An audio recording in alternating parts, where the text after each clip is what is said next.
pada hari ini kita pertemuan pertama yaitu tentang komunitas praktisi SMA 2 Madat dengan judulnya Peradaban Budaya Positif. Penerapan budaya positif, ya. Saya ulangi, hari ini yaitu kegiatan pertama kita tentang komunitas praktisi SMA 2 Madat dengan judulnya Penerapan Budaya Positif. Acara ini disuruh laksanakan oleh Cabang Dinas Pendidikan Kabupaten Wilayah Aceh Timur beserta juga tugas dari calon guru penggerak. Jadi di sekolah kita ada guru penggerak yaitu saudari Mary Alfa. Jadi pada kesempatan ini sebagai kesempatan yang pertama, seterusnya akan berlanjut kesempatan kedua dan ketiga. Demikian saja dari saya sebagai kepala sekolahnya. Semoga acara ini bermanfaat bagi kita semua. Seterusnya acara ini akan saya serahkan kepada Alia Ufa.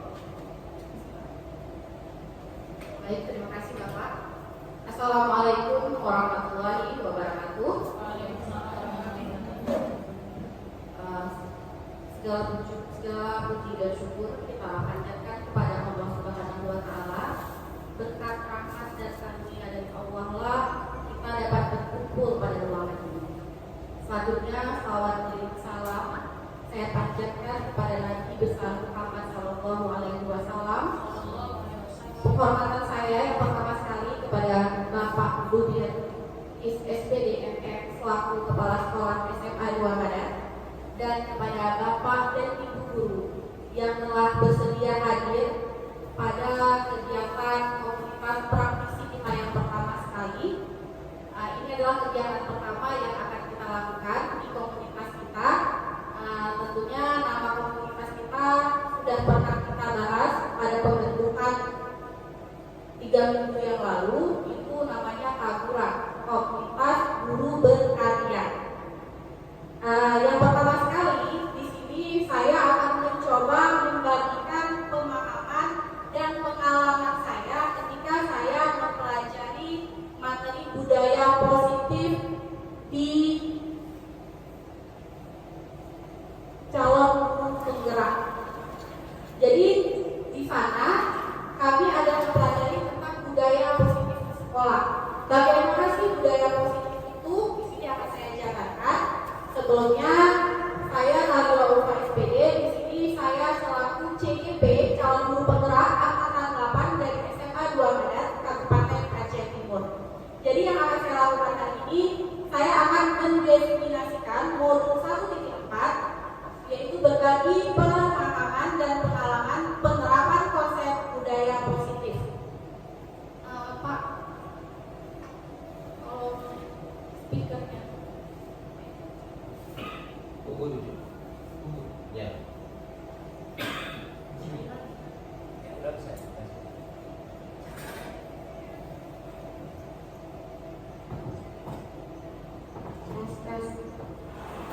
Nah, yang akan kita bahas kali ini adalah mengenai budaya positif. Sebelumnya, kita pasti pernah mendengar kata-kata budaya positif. Hal yang terlintas di pikiran Bapak Ibu mengenai budaya positif ini apa?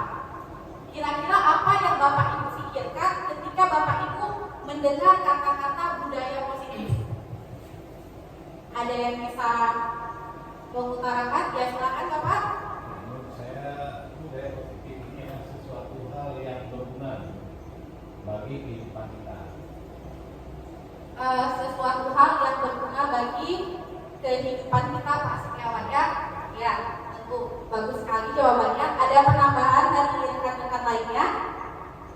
Budaya positif itu menurut saya melakukan suatu kebiasaan yang baik. Ya, bagus sekali. Kedua jawabannya sudah sangat tepat. Jadi terima kasih Bapak Setiawan dan Ibu Siti. Di sini ini dia budaya positif itu merupakan perwujudan dari nilai-nilai atau keyakinan universal yang diterapkan di sekolah. Jadi itu dia budaya positif, sangat nyambung dengan jawaban dari Ibu Siti dan Bapak Setiawan. Selanjutnya,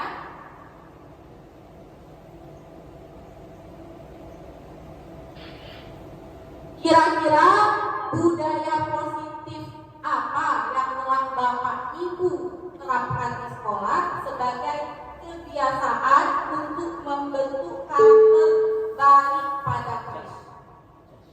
Apakah sudah efektif atau apakah perlu diperbaiki? Ada tidak budaya positif yang sudah kita lakukan di sekolah untuk membentuk karakter murid kita? Kira-kira ada? Berpakaian rapi. Ya, berpakaian yang rapi. Apakah sudah efektif? Belum? Masih berjalan. Iya, perlu diperbaiki ya. Oke, selanjutnya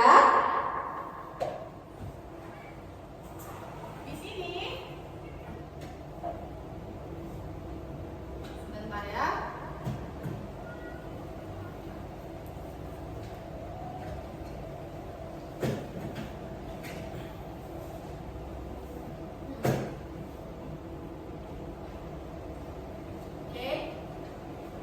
Menurut Ki Hajar Dewantara, kita flashback ke pendidikan menurut Ki Hajar Dewantara dulu. Jadi Ki Hajar Dewantara di sini menganggap bahwa siswa itu adalah tanaman yang perlu kita jaga, yang perlu kita pupuk, yang perlu kita betul-betul jaga agar menjadi subur nantinya ke depan. Nah, kita di sini diibaratkan sebagai petani dan sekolah adalah tanahnya.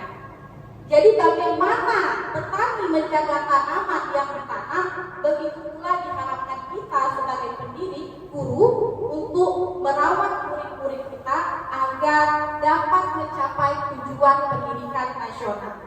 Di sini kita menuntut segala kodrat yang ada pada anak, agar anak kita, murid kita dapat mencapai keselamatan dan kebahagiaan yang setinggi-tingginya, baik sebagai manusia maupun sebagai anggota masyarakat. Kita sebagai guru harus membentuk lingkungan yang positif dulu. Setelah itu, warga sekolah harus saling mendukung. Kita bersama-sama belajar dan bekerja sama agar timbul kebiasaan-kebiasaan baik dan karakter baik sehingga timbullah budaya positif. Semuanya dimulai dari diri kita guru.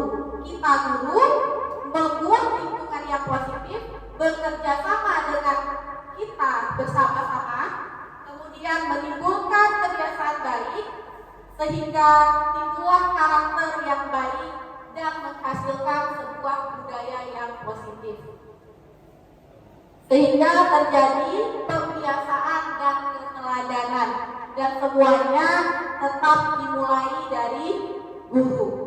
Gurulah yang pertama sekali membuat pembiasaan dan menjadi keteladanan bagi siswa kita. Konsep-konsep kunci budaya positif. Yang pertama, nanti ada perubahan paradigma belajar, ada disiplin positif. Ketiga, motivasi perilaku manusia, kebutuhan dasar manusia, posisi kontrol restitusi, keyakinan kelas, dan segitiga restitusi. Inilah yang akan kita bahas pada hari ini. 7 hal ini. Kita mulai sekarang. Silahkan kita lakukan bersama-sama dengan rekan guru yang ada di samping kita. Dua-dua ya. Ada kawan kan semua? Dah. Oke. Tunggu Residin gak dapat kawan ya. Lakukan kegiatan ini bersama rekan guru di samping Anda. Kepalkan salah satu tangan Anda. Ayo tangannya dikepal. Salah satu. Kemudian bayangkan bahwa Anda menyimpan sesuatu yang sangat berharga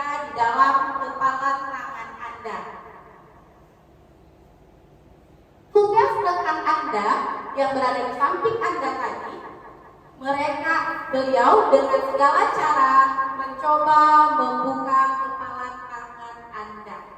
Boleh dengan cara membujuk, menghardik, mengintimidasi, memarahi, menggoda, mengkritiki, bahkan menawari Anda uang agar Anda bersedia membuka kepala tangan Anda. Silakan. Ayo silakan. Siapa yang mempertahankan tangannya di sini? Udah ya? Udah? Oke. Siapa dari Bapak Ibu yang membuka kepala tangannya?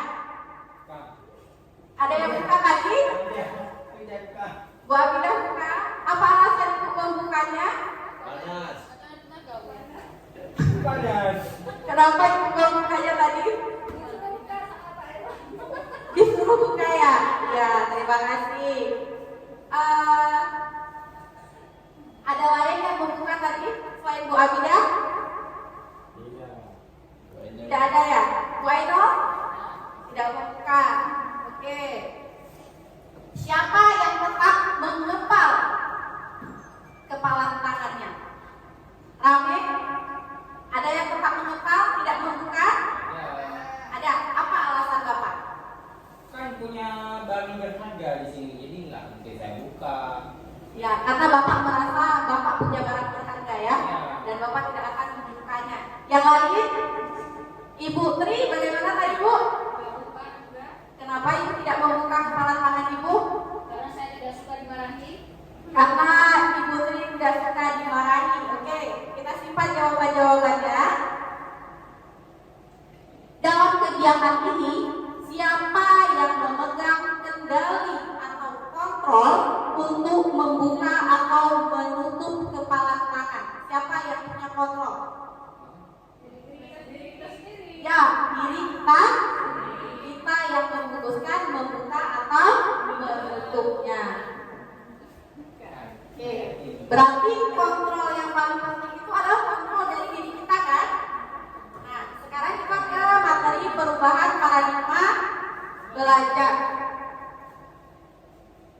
Psikiater dan pendidik Dr. William Glasser dalam kontrol teori yang kemudian hari berkembang dan dinamakan menjadi choice theory, meluruskan beberapa miskonsepsi tentang makna kontrol.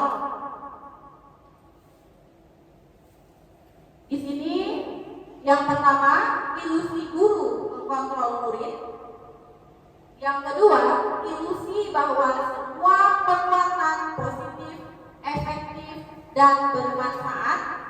Yang ketiga, ilusi bahwa kritik membuat orang merasa bersalah, dapat menguatkan karakter. Keempat, ilusi bahwa orang dewasa memiliki hak untuk memaksa. Nah, ini adalah sudah diluruskan ya oleh William Glasser.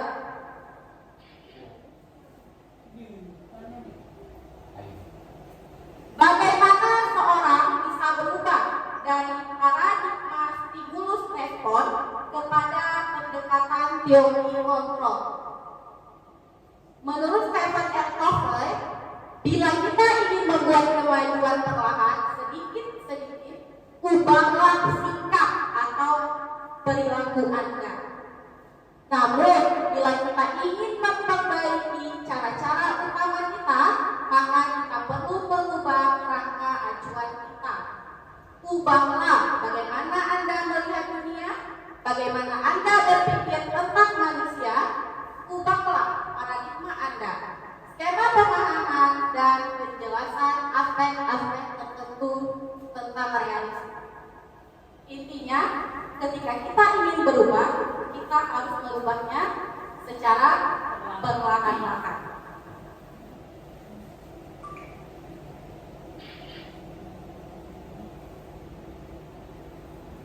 Pada stimulus respon, itu realitas kebutuhan kita sama.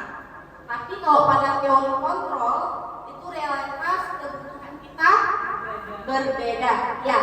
Kemudian kalau stimulus respon, semua orang melihat hal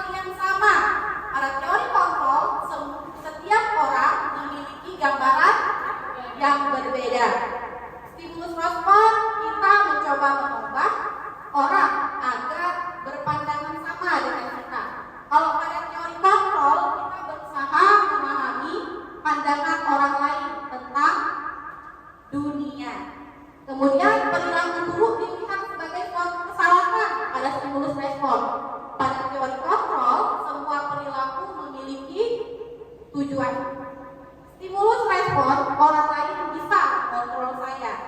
Kalau pada teori kontrol, hanya Anda yang bisa mengontrol diri Anda. Saya bisa mengontrol orang lain kalau pada stimulus respon. Sedangkan menurut teori kontrol, Anda tidak bisa mengontrol orang lain. Pemaksaan ada pada saat rujukan gagal. Kolaborasi dan konsensus menciptakan pilihan-pilihan baru pada teori kontrol. Kemudian pada stimulus respon, model berpikir kalau nggak menang artinya kalah. Kalau pada teori kontrol, model berpikir menang-menang, sama-sama menang. Kira-kira pemikiran kita sekarang pada mana nih? Stimulus respon atau teori kontrol? Kontrol kan? Harusnya teori kontrol.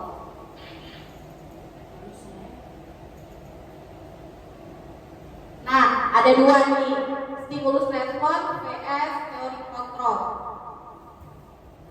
Kalau menurut si stimulus respon angka berapa ini?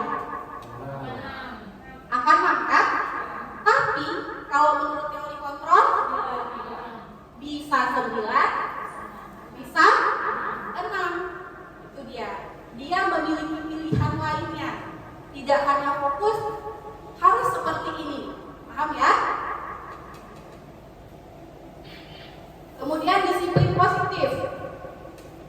Apa arti dari disiplin? Ada yang tahu apa itu disiplin? Sebelum kita mulai materi,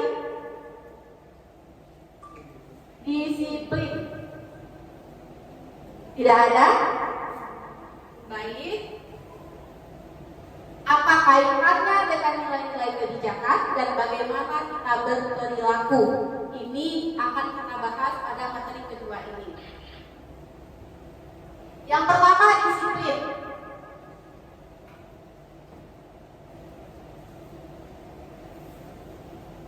Ini dia. Tata tertib, peraturan, hukuman, ketidaknyamanan, belajar kontrol diri, bertanggung jawab, dan membangun motivasi intrinsik. Dalam disiplin ya. Bapak pendidikan kita, Ki Hajar Dewantara, menyatakan bahwa untuk mencapai kemerdekaan atau dalam konteks pendidikan kita saat ini, untuk menciptakan murid yang merdeka, syarat utamanya adalah harus ada disiplin yang kuat. Disiplin yang dimaksud di sini adalah disiplin diri. Maka yang memiliki disiplin diri yang memiliki motivasi internal. Jika tidak memiliki motivasi internal, maka memerlukan pihak lain untuk mendisiplinkan atau memotivasi eksternal yang berasal dari luar diri. Disiplin diri berarti bertanggung jawab terhadap apa yang dilakukan karena mereka mendasarkan tindakan pada nilai-nilai kebijakan universal. Tujuan dari disiplin positif adalah menanamkan motivasi intrinsik pada murid-murid kita, yaitu untuk menjadi orang yang mereka inginkan dan menghargai diri sendiri dengan nilai-nilai yang mereka percaya. Nilai-nilai kebajikan. Tadi sebelumnya kita udah bahas tentang nilai-nilai kebajikan pada disiplin kan? Nah, nilai-nilai kebajikan ini adalah sifat-sifat positif manusia yang merupakan tujuan mulia yang ingin dicapai setiap individu. Jadi nilai kebajikan ini sifat kita manusia, sifat yang positif. Tentunya mencapai semua keinginan kita pada dimensi profil pelajar Pancasila. Pancasila. Tujuan yang ingin dicapai dari kebijakan universal itu adalah dimensi profil belajar Pancasila. Sebelumnya masih ingat ada berapa dimensi profil belajar Pancasila? 6. Apa saja? Kepada Tuhan yang Maha Esa. Ya, beriman dan bertakwa kepada Tuhan yang Maha Esa dan berakhlak mulia. Kemudian, Bernalar kritis. ya, bernalar kritis. Yang ketiga, Kreatif. kreatif. Meroyong. Ya, kedua meroyong, Mandiri. mandiri. Terakhir, Kebinekaan global. berkebinekaan global. Sekarang kita bahas mengenai motivasi perilaku manusia. Pertanyaannya, mengapa kita melakukan segala sesuatu? Ya, untuk mencapai, betul sekali Putri, untuk mencapai tujuan yang kita inginkan. Apakah kita melakukan sesuatu karena ada dorongan dari lingkungan atau dorongan yang lain? Iya, karena ada dorongan ya. Pernahkah kita melakukan sesuatu untuk mendapat senyuman atau pujian dari orang lain? Pernah tidak? Ada yang pernah, ada yang tidak ya? Untuk atau untuk mendapatkan uang? Jawabannya tadi ada. Ya. Apa kira-kira alasan kita? Apa alasan kita melakukan sesuatu itu?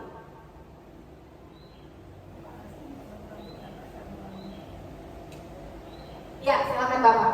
Begini, kita melakukan sesuatu halnya tentu sesuatu hal yang sangat berguna untuk kita. Kamera. Gimana? Lanjut aja Bapak. Bantu ya. Kita apa namanya? melakukan Yes. sesuatu hal Tutup aja. karena motivasi Iya, iya. apa namanya keuntungan kita, ada hal yang baik untuk kita. Baterai base. Enggak, aku selesai ada 20%. Berarti kita melakukannya karena ada hal yang baik untuk kita ya Pak ya. Oke, terima kasih atas jawabannya. Jadi ada 3 motivasi perilaku manusia menurut Diani dosen. Yang pertama itu menghindari ketidaknyamanan atau hukuman. Kita melakukan sesuatu agar tidak dihukum dan agar kita merasa nyaman. Contoh, kita datang ke sekolah cepat sebagai guru agar tidak dihukum oleh kepala sekolah kita. Itu teori itu yang pertama ya, motivasi perilaku yang pertama. Yang kedua, untuk mendapatkan imbalan atau penghargaan dari orang lain.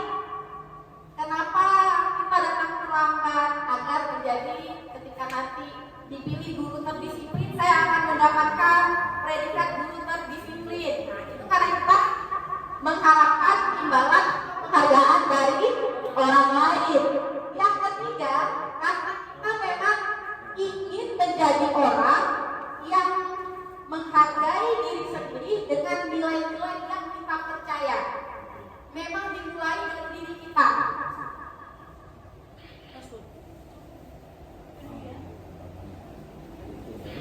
Kira-kira motivasi dari ketiga motivasi ini, motivasi apa yang ada pada diri kita? Yang pertama, kedua, atau ketiga? Yang mana ini? Nomor 3. Sudah ada yang nomor 3 ya? Menjadi orang yang menginginkan karena menghargai dirinya. Adakah yang masih mengharap imbalan, hadiah? Ada ya? Ya, itu hak kita memilih yang mana. Tapi nanti ke depan akan kita bahas ya.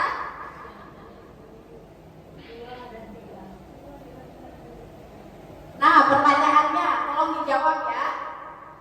Sebagai seorang guru, saat Bapak Ibu hadir mengajar di kelas tepat waktu, motivasi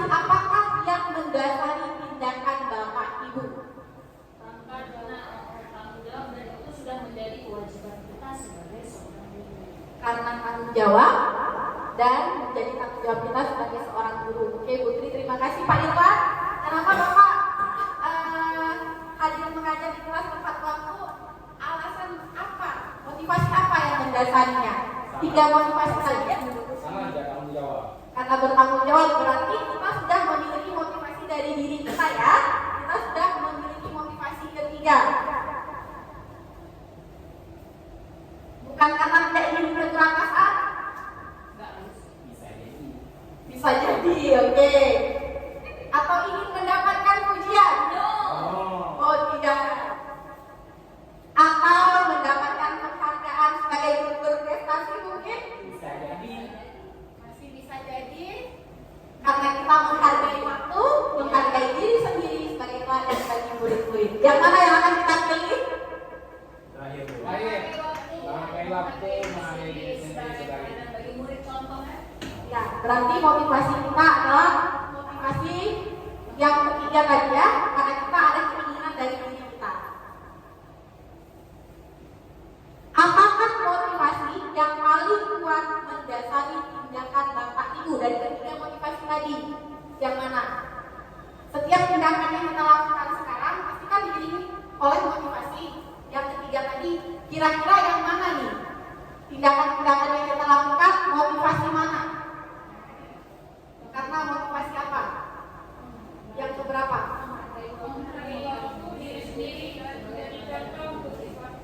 Oke, berarti sudah ada motivasi yang ketiga ya, motivasi dari diri kita sendiri. Atau ada 2 kombinasi motivasi, bahkan 3, ada tidak? Ada yang 2? Penghargaan dari guru berprestasi ya. Ya, berarti 2 ya. Itu back to individual. Ya, itu kan pribadi kita masing-masing. Kita motivasi apa nih yang sekarang ini menggerakkan kita? Bila di sekolah tidak ada peraturan yang mengharuskan guru datang tepat waktu dan tidak ada surat teguran bagi guru yang datang terlambat dan tidak ada atasan yang memuji Bapak Ibu, apakah Bapak Ibu akan tetap datang tepat pada waktu mengajar? Iya. Iya. Oke. Iya. Kesadaran diri dari baik lagi tadi. Kalau dia belajar kepada diri kita kan kita di sini dibayar. Oke. Menurut Bapak Ibu dari ketiga jenis motivasi tadi, motivasi manakah yang saat ini paling banyak mendasari perilaku murid-murid di sekolah kita?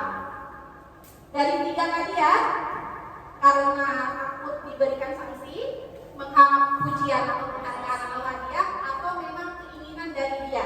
Kira-kira di sekolah kita saat ini murid-murid kita motivasi kemana?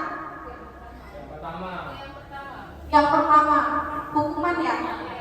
Takut hukuman, sanksi atau teguran ya. Kalau murid. Nah, strategi apa yang selama ini Bapak Ibu terapkan untuk menanamkan disiplin positif pada murid-murid?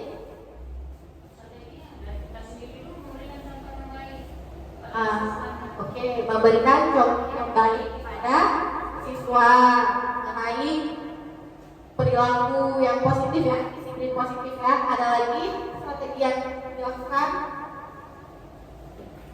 Ada lagi? Tidak ya, selain memberikan contoh. Oke, memberikan contoh. Nilai-nilai kebajikan apa yang Bapak Ibu berusaha tanamkan pada murid di sekolah atau di kelas? Nilai-nilai kebajikan apa yang berusaha kita tanamkan? Saling tolong-menolong mungkin membantu. Ya, saling tolong-menolong, membantu, apalagi Saling menghargai satu sama lain. saling menghargai satu sama lain. Dan nilai kebajikan yang tadi disebutkan di Profil Pelajar Pancasila itu adalah nilai kebajikan yang sebenarnya mungkin sudah kita tanamkan kepada siswa kita, cuman kita tidak tahu. Dia tidak sadar, oh ini ternyata nilai kebajikan yang kita tanamkan. Oke. Kita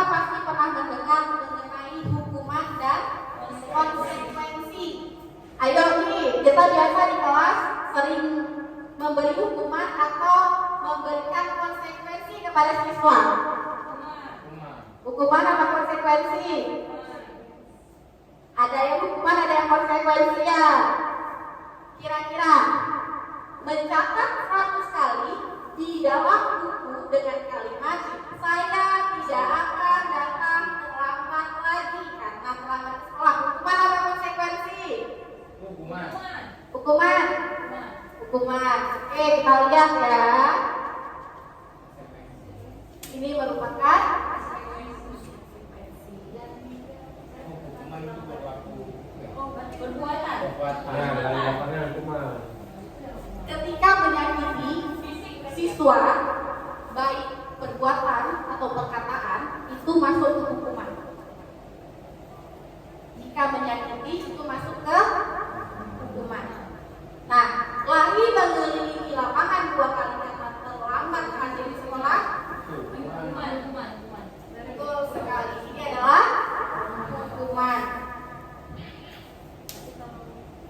Membersihkan coretan yang dibuatnya di meja tulis. Coretan yang dibuatnya di meja tulis. Ya, dia kan harus membersihkan. Murid diminta close up 15 kali karena tidak menggunakan masker ke sekolah. Hukuman? Kalian jawabannya? Ya, benar. Tadi udah ya. Selanjutnya ada kasus lagi. Nah, ini sering ya. Murid diminta bertelanjang kaki sepanjang hari karena tidak menggunakan sepatu warna hitam sesuai peraturan sekolah. Masuk mana ini? Konsekuensi karena dia melanggar disiplin. Hukuman itu.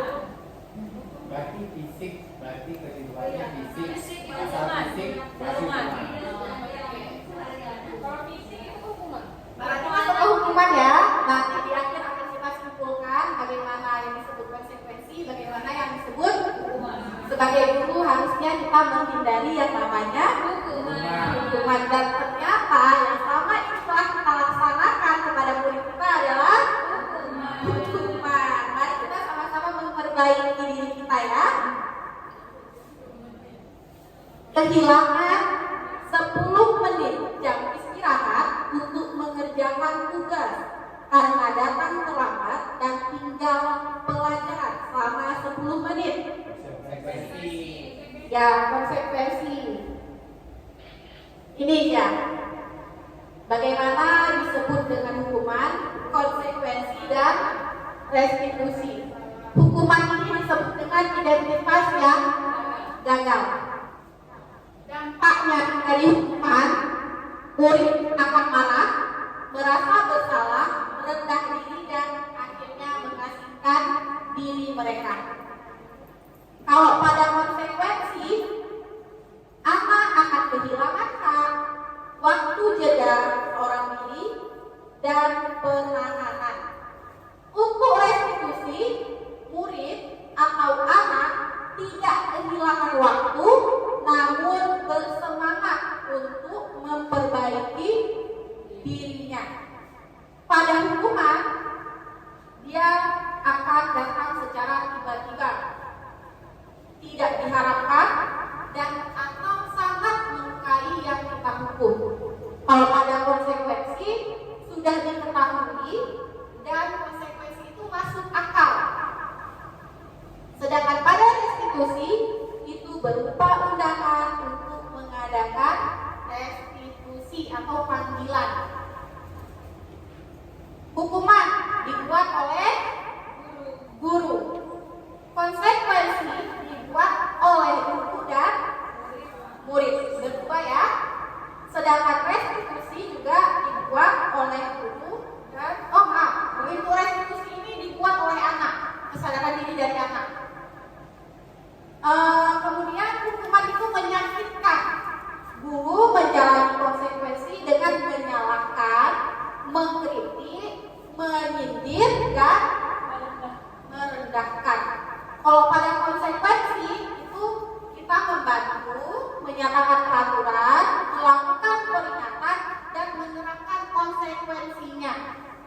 Sedangkan pada restitusi, guru itu akan menguatkan, menyebutkan keyakinan kelas, membimbing kerangka acuan berpikir restitusi murid atau anak. Nah, yang diharapkan pada IPA guru adalah restitusi. Kedepan nanti kita akan belajar bagaimana sih cara menerapkan restitusi di kelas atau di sekolah.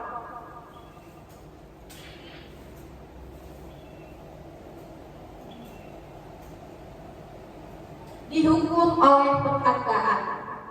Terkadang kita memberikan penghargaan kepada anak, dan tanpa sadar karena penghargaan itu pengaruhnya ada jangka panjang dan jangka pendek.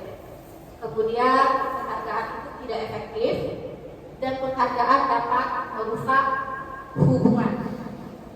Ketika si A mendapat penghargaan, si B tidak mendapat penghargaan, mereka akan terkadang timbul rasa-rasa yang negatif hingga akhirnya dapat merusak hubungan anak didik kita. Kemudian penghargaan juga mengurangi ketepatan.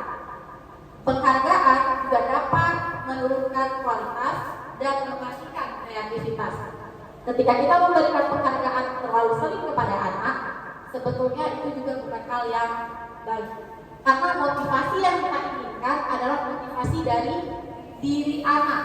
Ketika anak hanya mengharapkan sebuah penghargaan, mereka hanya melakukan sesuatu ketika mereka mendapatkan sebuah penghargaan. Jadi penghargaan ini ada plus minusnya. Cuman usahakan kita membuat anak-anak kita itu mereka menyadari termotivasi melakukan sesuatu hal itu memang betul-betul dari hati mereka. Nah, ada kebutuhan dasar manusia yang harus terpenuhi. Terkadang ketika kita melihat si anak ini nakal, dia bandel, dia tidak pernah melakukan tugasnya dengan baik, pasti ada kebutuhan yang dia tidak tercukupi di dalam dirinya. Kebutuhan apa saja sih yang harus ada pada manusia? Kebutuhan dasar. Yang pertama adalah kebutuhan hidup. Kebutuhan bertahan hidup. Iya, di sini ada sandang, pangan. Kemudian ada cinta, kasih sayang dan rasa diterima. Kebutuhannya juga. Selanjutnya kebutuhan kekuasaan dan penguasaan. Terkadang anak juga mereka membutuhkan hal itu. Yang terakhir adalah kebutuhan kebebasan dan kebutuhan akan kesenangan. Bayangkan jika kebutuhan dasar yang ada ini tidak terpenuhi dalam diri kita. Jadi Bapak Ibu, jika terlihat anak-anak kita nanti, siswa kita nanti agak sedikit kelakuannya menyimpang, jangan langsung kita judge, oh anak ini seperti ini. Kita selidiki dulu, tentunya ada kebutuhan dasar yang tidak terpenuhi dari diri anak tersebut. Dan tugas kita sebagai guru adalah mendampingi anak, membantu anak agar kebutuhan dasar anak dapat terpenuhi dengan baik sehingga anak kita menjadi anak yang baik dan berkarakter sesuai dengan profil pelajar Pancasila.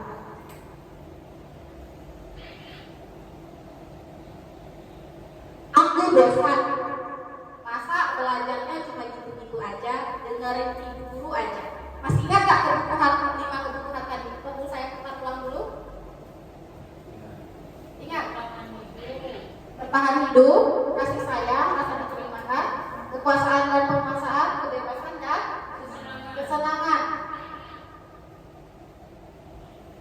Aku bosan, masa belajarnya cuma gitu-gitu aja, dengerin ibu guru aja. Kebutuhan apa yang anak ini tidak terpenuhi? Kebebasan. Ya, betul ya. Kebebasan. Ibu guru bilang, aku tidak boleh bersenandung waktu mengerjakan tugas. Katanya kelas harus tenang, tidak ada suara. Kan gak seru jadinya. Kebutuhan tidak dipenuhi oleh anak di sini? Kesenangan. Ayo kita lihat. Dengar ya. Selanjutnya, aku sebel. Gambarku tidak rapi. Malah ibu guru nunjukin ke teman-temanku di depan kelas. Nah, ini apa? Ah? Ingin diterima? Ada lagi? Nah, ini masuk ke penguasaan.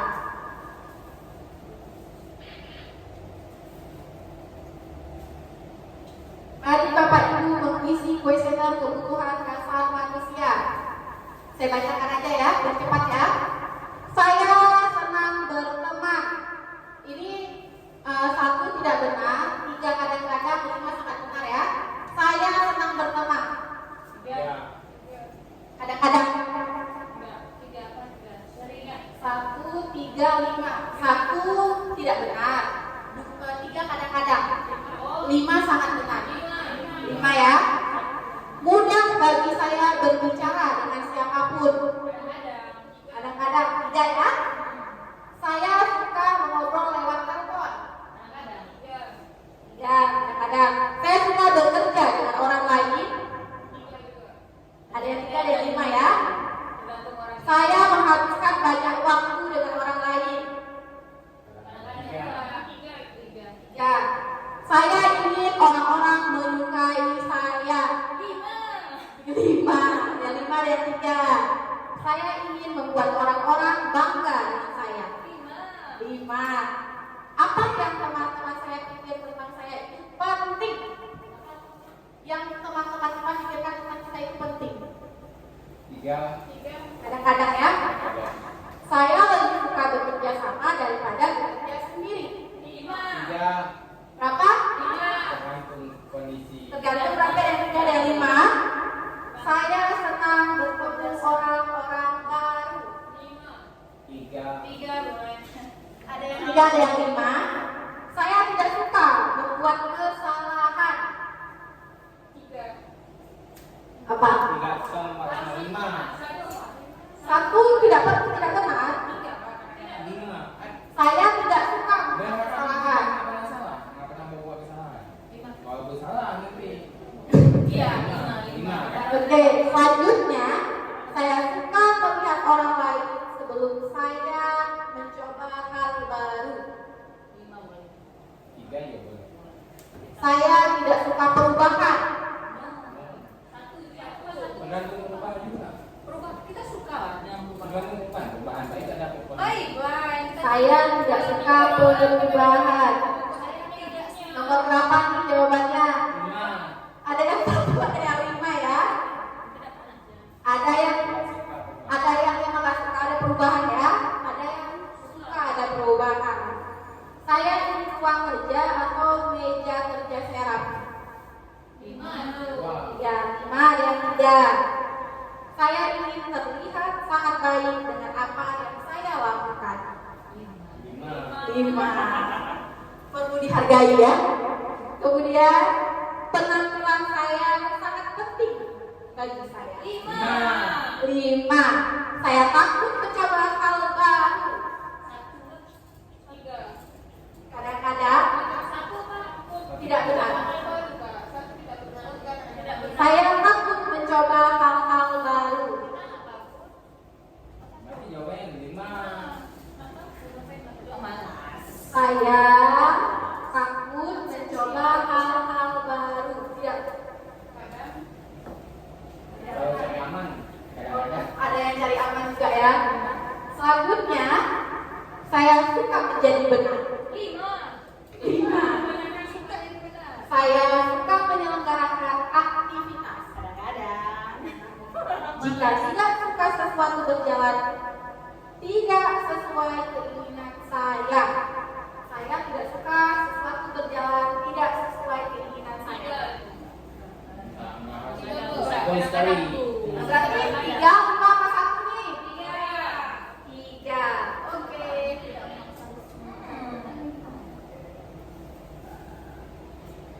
Kita nilai kita tadi berapa ya? Banyak yang lima ya? Kalau banyak yang lima berarti kita masuk ke nomor 31 sampai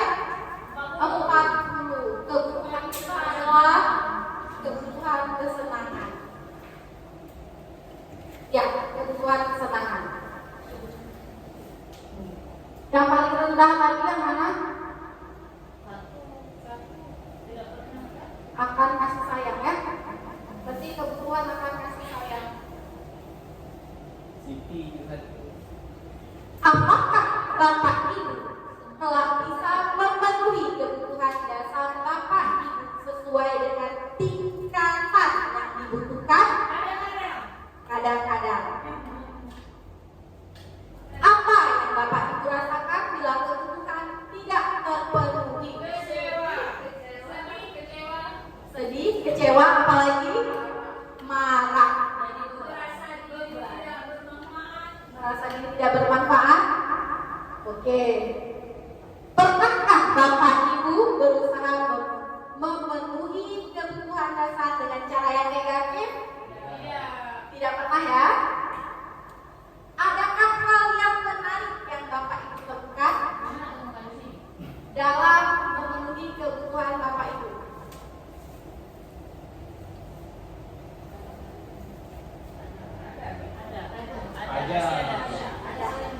Apa?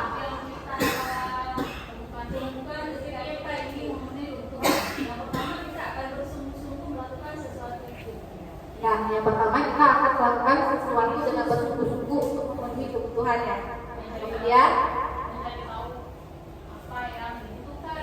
mencari tahu apa yang kita butuhkan untuk memenuhi kebutuhan kita. Ya.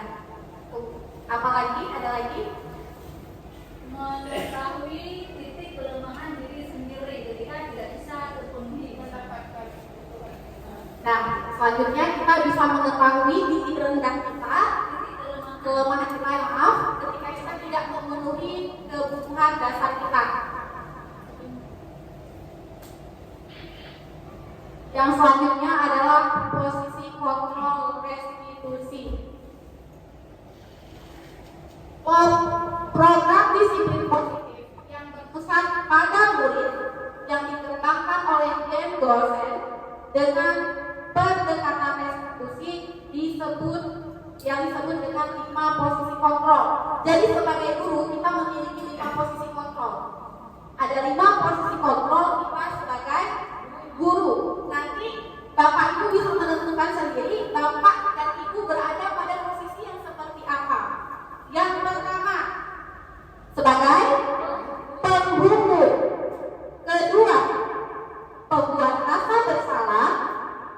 Ketiga,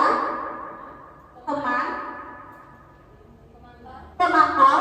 Terakhir, manajer. Sebelum kita mulai, kira-kira Bapak Ibu berada pada posisi apa nih? Teman ya, dengan siswanya ya. Ada juga sih yang nggak punya teman. Teman, pemantau. Ini teman pemantau. Ibu, teman dan pemantau. Ada penghukum di sini? Ada juga ya penghukum ya. Oke, kita nonton video sebentar dulu ya. Kita akan lihat bagaimana contoh sebagai posisi penghukum.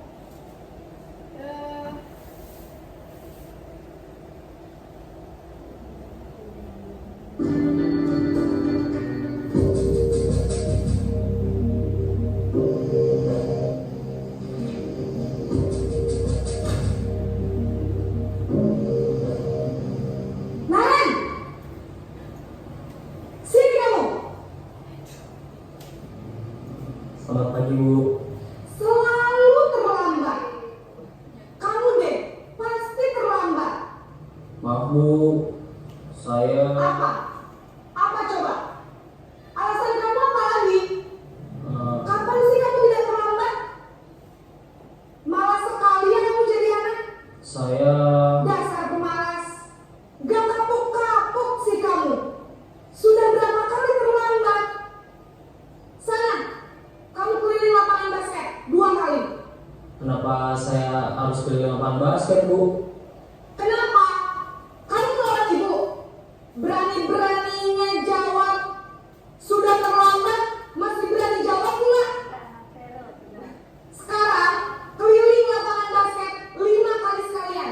Biar kapok. Cepat. Pergi sana ke lapangan basket. Posisi penghukum.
sekolah.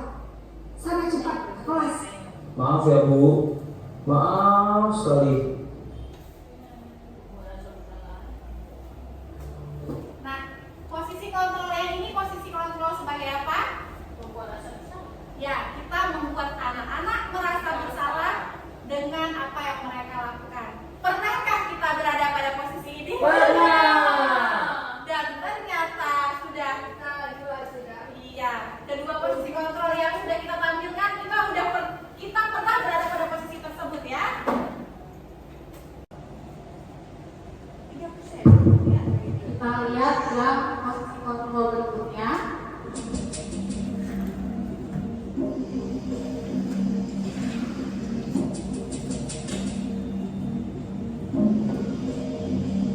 Naren,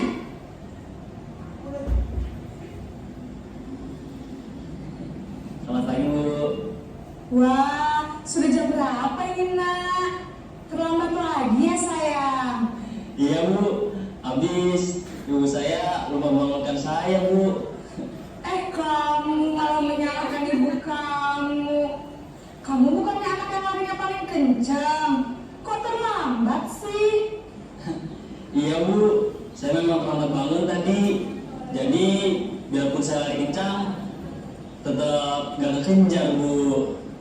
Ya sudah sana. Nanti lain kali larinya lebih kencang lagi ya. Biar gak terlambat lagi. Bikin seneng ibu. Demi ibu. Bisa kan? Bisa Bu. Ya sudah sana masuk kelas. Ibu beresin urusan absen kamu. Kamu ini ada-ada saja.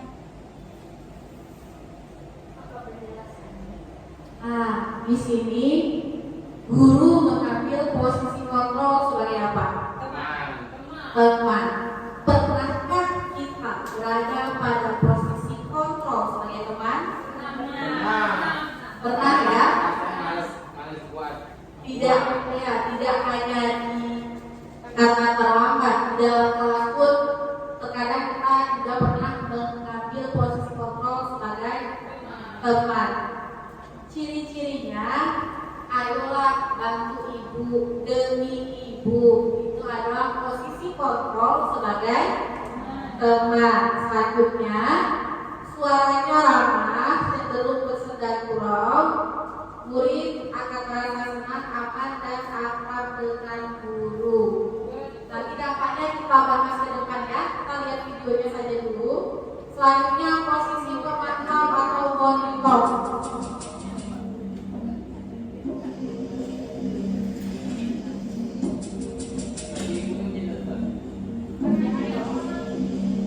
Naren,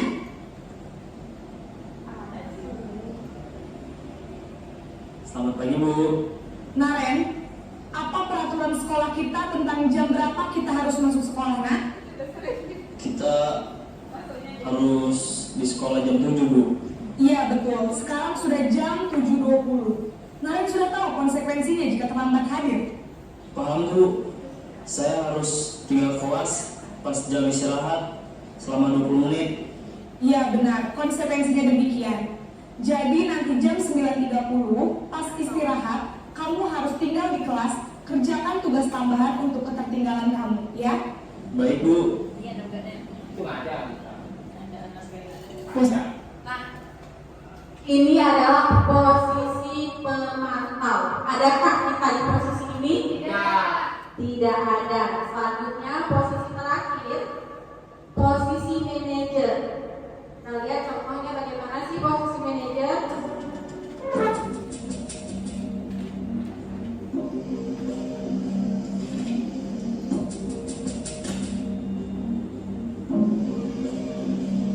Naren, Apa dengan ekspresinya? Selamat pagi Bu. selamat pagi Naren. Maaf Bu, saya terlambat. Iya, sekolah masuknya jam 7, sekarang sudah jam 7.20. Jadi sekarang bagaimana ini Naren? Maaf Bu, saya lupa setel alarm saya semalam. Baiklah, menurut kamu, keyakinan sekolah yang mana yang perlu kamu tingkatkan? Menghargai diri sendiri dan orang lain mungkin ya Bu. Setuju. Jadi, apakah Naren meyakini prinsip saling menghormati tersebut? Iya Bu, saya meyakininya. Apakah Naren bersedia memperbaiki masalah keterlambatan ini? Bersedia Bu. Bagaimana kamu akan memperbaiki masalah keterlambatan ini? Saya akan coba untuk tidak lupa menyetel alarm saya Bu. Baik, kalau Naren lupa menyetel alarm di rumah, ada orang yang kira-kira bisa bantu mengingatkan tidak? Ada Bu, kakak saya, Kak Emma. Ada lagi selain Kak Emma? Selain Kak Emma, ada ibu saya. Baik, jadi yang mengingatkan Naren adalah Kak Emma dan ibu kamu ya? Kira-kira akan mulai start alarm kapan nih Naren? Setelah pulang sekolah, akan segera saya lakukan. Baik, jadi Naren akan setel alarm untuk bangun besok pagi dan akan diingatkan oleh kakak dan ibunda Naren ya. Ada lagi yang mungkin perlu dilakukan Naren agar tidak terlambat bangun lagi? Tidak ada Bu. Baik Naren, terima kasih untuk kerjasama kamu. Sekarang kamu perlu kembali ke kelas untuk belajar. Baik Bu, terima kasih. Posisi mana? Baik Bapak Ibu, yang terakhir tadi adalah posisi kontrol sebagai manajer. Adakah dari diri kita yang melakukan posisi kontrol sebagai manajer selama ini? Ada cuma nggak full semua nih. Nah, lengkap ya, merasa ada nih sebagai manajer tapi tidak lengkap. Ya, sebenarnya yang diharapkan, yang mau bertanya, boleh silakan. Pertanyaannya, yang diinginkan kita itu sebagai pendidik itu sebagai apa? Maksudnya yang kan ada salah satunya, mungkin kan tadi ada manajer, ada teman, yang diharuskan kita untuk berperan itu sebagai apa? Kayaknya di sini sih pemilih, kita bisa memilih dari 5 itu yang mana diri kita. Oke. Terima kasih sudah mau bertanya Bapak Irwan. Yang Bapak tanyakan sebetulnya peran kontrol 5 itu sebaiknya sebagai apa yang diharapkan ya? Diharapkan kita memiliki peran kontrol sebagai manajer. Karena ketika kita memiliki peran kontrol sebagai pendukung, itu kita akan menggunakan hukuman fisik maupun verbal terhadap murid yang melanggar aturan. Akhirnya akan timbul perasaan marah dan kebencian dari murid terhadap kita guru. Kalau kita membuat merasa bersalah, itu murid akan tidak nyaman. Dia akan terus-menerus merasa bersalah dan akan timbul sifat rendah diri pada murid kita. Jika kita berperan sebagai teman, itu mungkin kita akan menggunakan hubungan baik dan humor untuk mempengaruhi murid. Tapi tetap ada dampak negatifnya. Terkadang ketika ekspektasi murid tidak dapat kita laksanakan keinginan dia, mereka akan kecewa dengan kita. Kalau pemantau di sini kita akan bertanggung jawab atas perilaku murid yang diawasi berdasarkan pada peraturan dan konsekuensi. Di sini masih ada timbul konsekuensi yang diharapkan ada pada kita guru adalah sebagai manajer. Karena pada posisi manajer di sini kita akan memimpin murid kita, mereka akan mengatur diri mereka sendiri dan mereka sendiri yang akan mendapatkan solusi dari kesalahan yang mereka lakukan. Dan akan timbul kembali lagi ke motivasi intrinsik yang sebelumnya kita pelajari. Jadi mari kita sama-sama mengembangkan diri kita, memperbaiki diri kita bersama-sama untuk memiliki peran kontrol kita sebagai manajer. Ayo, pada posisi kontrol apakah kita saat ini? Teman, apalagi? Kita ada di mana nih? Itu di rumah. Kalau di rumah, Di rumah dulu. Ya, Bapak. Di rumah manajer.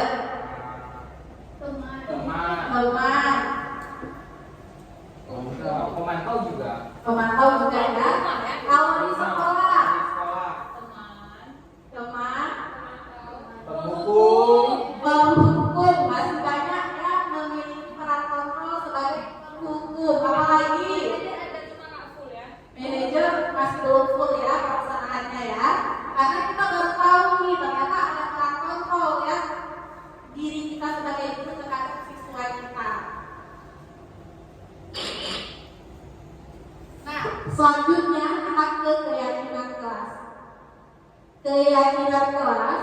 Pertanyaan pertama, mengapa kita memiliki peraturan tentang menggunakan helm pada saat mengendarai kendaraan roda 2 atau motor? Kenapa? Untuk keselamatan. Untuk keselamatan. Mengapa kita memiliki peraturan tentang penggunaan masker dan mencuci tangan setiap saat? Jaga kesehatan.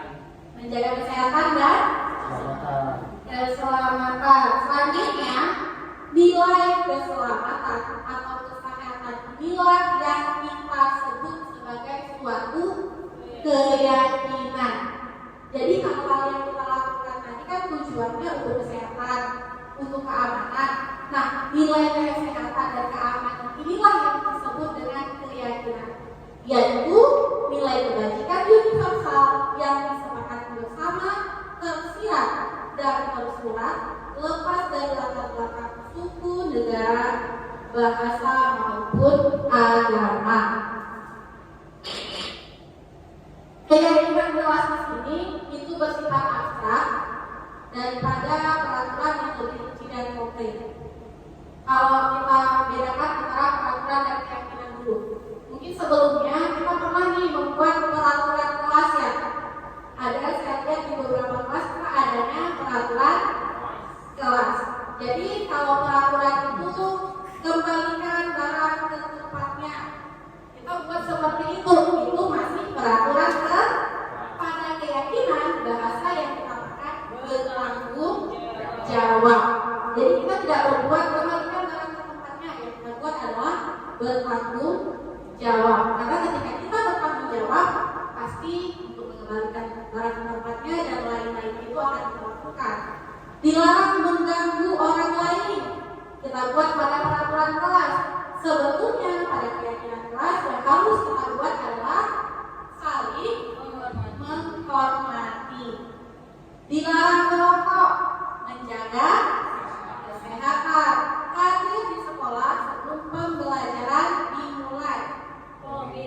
Untuk keyakinan kelasnya adalah komitmen.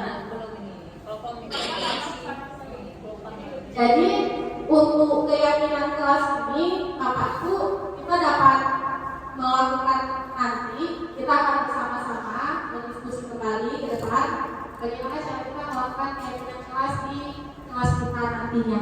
Karena ada beberapa kelas kita masih menggunakan peraturan-peraturan, kita usahakan untuk mengarah ke keyakinan kelas ke depannya. Yang ketujuh yaitu mengenai segitiga restitusi. Jadi restitusi ini adalah proses menciptakan kondisi bagi murid untuk memperbaiki kesalahan mereka sehingga mereka bisa kembali dalam kelompok mereka dengan karakter yang kuat. Jadi kita guru menciptakan anak-anak itu, kita panggil, kita beri masukan-masukan sehingga mereka menemukan karakter yang kuat ketika mereka kembali ke kelasnya nanti. Restitusi dapat membantu murid menjadi lebih memiliki tujuan, disiplin positif, dan memulihkan dirinya setelah berbuat kesalahan.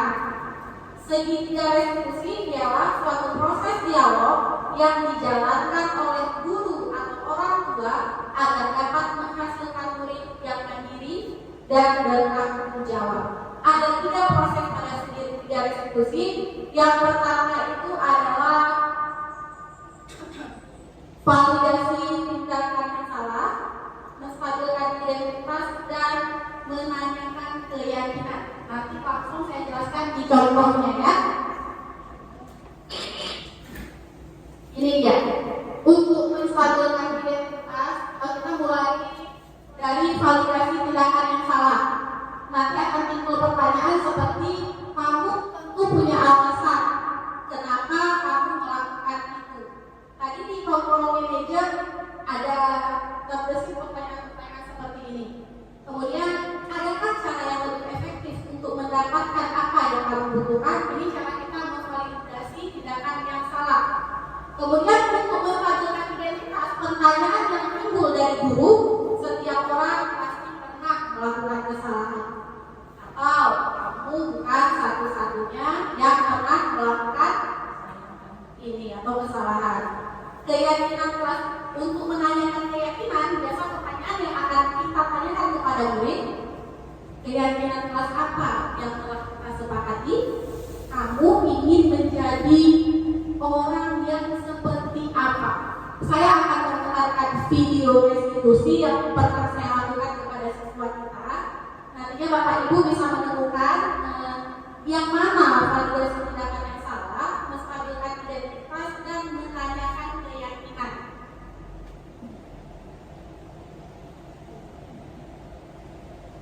Sebentar ya.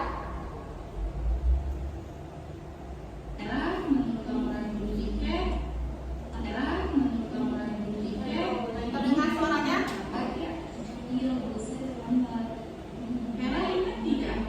Sudah berapa kali Hera kamu lambat? Sudah membaik. Menurut Hera, datang terlambat itu suatu kesalahan sekali. Iya Bu, itu suatu kesalahan. Baik Hera, melakukan kesalahan itu adalah hal yang wajar. Setiap orang pasti melakukan kesalahan. Yang paling penting kita dapat belajar dari kesalahan tersebut dan dapat menang. Jadi mana? Ibu tidak minum itu? Sudah setuju Bu. Sekarang kita cari solusinya bersama-sama ya Hera. Baik Bu. Sering terlambat, Ibu yakin Hera pasti punya alasan. Ibu penasaran. Apa sih alasan Hera sebelum Hera datang ke sekolah? Saya tunggu dengan kesulitan. Jadi setelah saya subuh, kamu masih berkelas mengaji.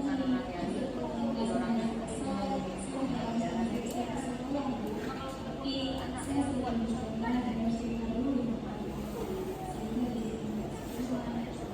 Kamu masih ingat dengan keyakinan kelas seperti ini Bu. Kalau datang pulang dari sekolah itu sesuai tidak dengan keyakinan kelas? Tidak Bu. Tidak sesuai. Menurut Hera, kalau peraturan apa yang dipakai anak? Saya melanggar kesepakatan tentang disiplin. Disiplin itu penting tidak Bu Hera? Penting Bu, karena dengan disiplin saya dapat menghargai waktu dan menjadi lebih fokus. Betul sekali. Menghargai waktu penting. Karena dengan menghargai waktu, kita dapat melaksanakan apa yang harus kita laksanakan secara benar dan tepat. Sehingga nantinya tidak akan ada rasa bersalah yang tumbuh dalam hati kita. Iya Bu, saya menyesal dan sudah sering melakukannya. Saya mohon maaf Bu. Sikap kamu sangat baik dan berani Bu Hera. Menurut Hera, apa yang dapat Hera lakukan agar Hera tidak bertambah belakang? Setelah selesai kelas mengaji SMP, saya akan langsung bersiap ke sekolah agar tidak terlambat lagi. Nah, baik sekali. Hera sudah memberikan solusi dengan permasalahan Ibu juga akan bekerjasama dengan kamu. Hera juga sampaikan agar Hera tidak datang terlambat. Sekarang Hera sudah bisa kembali ke kelas ya? Iya Bu, terima kasih. Nah, itu merupakan video restitusi yang pernah saya terapkan kepada anak kita yang telat bersekolah, datang ke sekolah.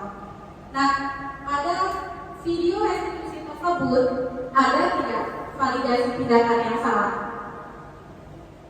Terdengar tadi? Di mana validasi tindakan yang salah tadi? Lambat sekolah.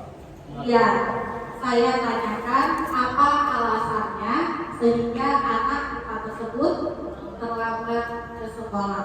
Kemudian dimestabilkan identitas, adakah kata-kata yang seperti di contoh kita? Setiap orang pernah melakukan kesalahan. Apakah? Enggak ya? Bacaannya nggak nampak. Setiap orang pasti pernah melakukan kesalahan. Tadi ada ya? Ada. Kemudian keyakinan kelas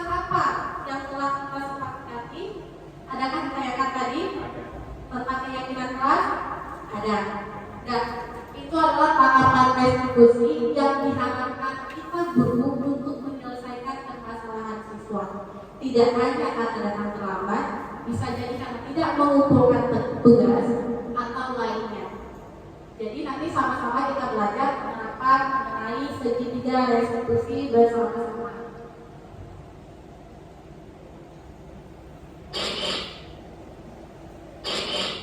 Nah, penerapan budaya positif di sekolah.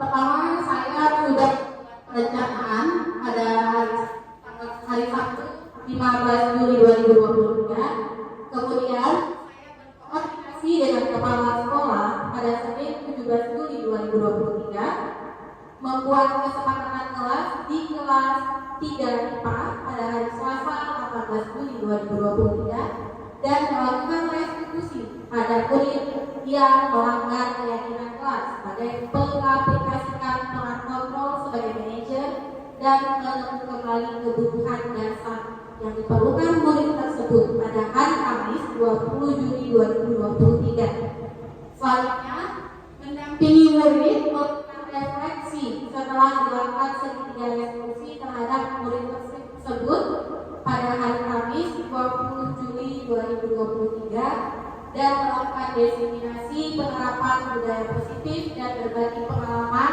mengenai penerapan budaya positif di kelas kepada rekan sejawat dalam forum komunitas praktisi di sekolah kita. Ini ketika berkoordinasi dengan kepala sekolah, yang ini ketika siswa kita menuliskan ide masing-masing tentang kelas yang mereka impikan. Kemudian mereka menempelkannya di kertas atau bukan papan tulis. Selanjutnya, dari hal yang mereka inginkan, kita rangkum bersama kesepakatan kelas, keyakinan kelas seperti apa yang mereka inginkan, dan kita buatlah keyakinan kelasnya. Jadi keyakinan kelas itu dari siswa kita, dari murid kita, sehingga mereka merasa memiliki dan menjaganya. Jangan kita yang mendikte kepada mereka, kamu harus disiplin, tidak. Tapi dari keinginan kelas apa yang mereka inginkan, kita giring mereka sampai menemukan keyakinan kelas sesuai dengan harapan mereka dan tentunya memiliki nilai positif.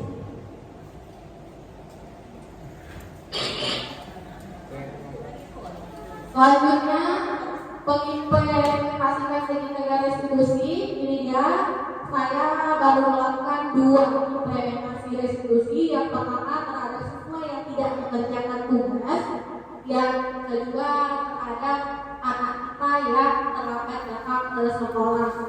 Ini adalah respon murid ketika setelah mereka melakukan keyakinan kelas. Ada dari data Nafis, equal, mustaqim, dan satu kubra. Setiap kita melakukan sesuatu, usahakan kita mendapatkan umpan balik dari anak agar kita dapat melakukan refleksi terhadap diri kita untuk lebih baik ke depannya.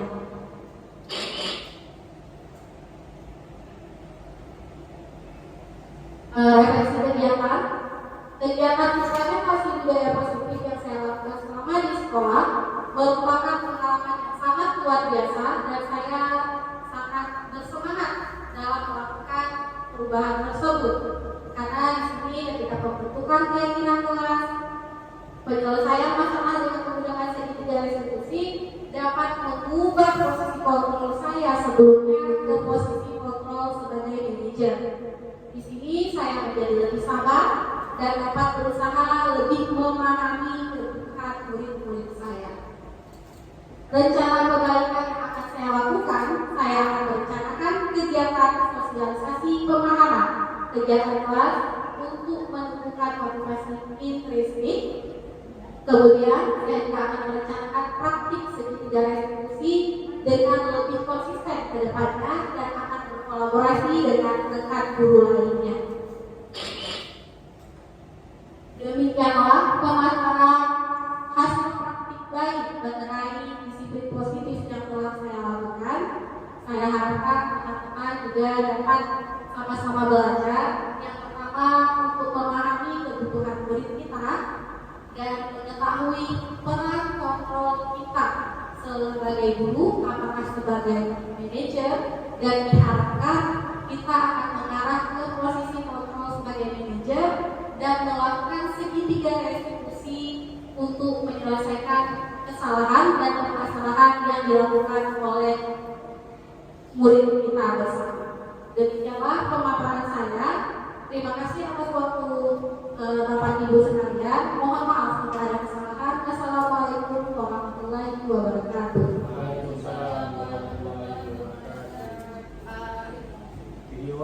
Mohon maaf sebelum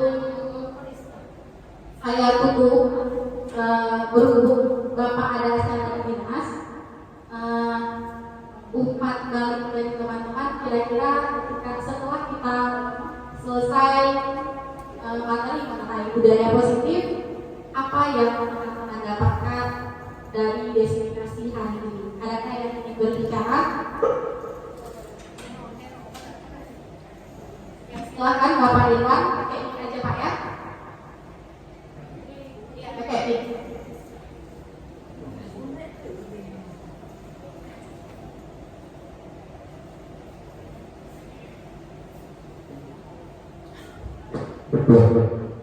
Oke, terima kasih. Yang saya dapatkan hari ini, saya tahu peran contoh-contoh peran yang diterapkan di sekolah. Salah satunya yang diharapkan adalah kita bisa menjadi manajer bagi siswa-siswi kita. Oke, terima kasih.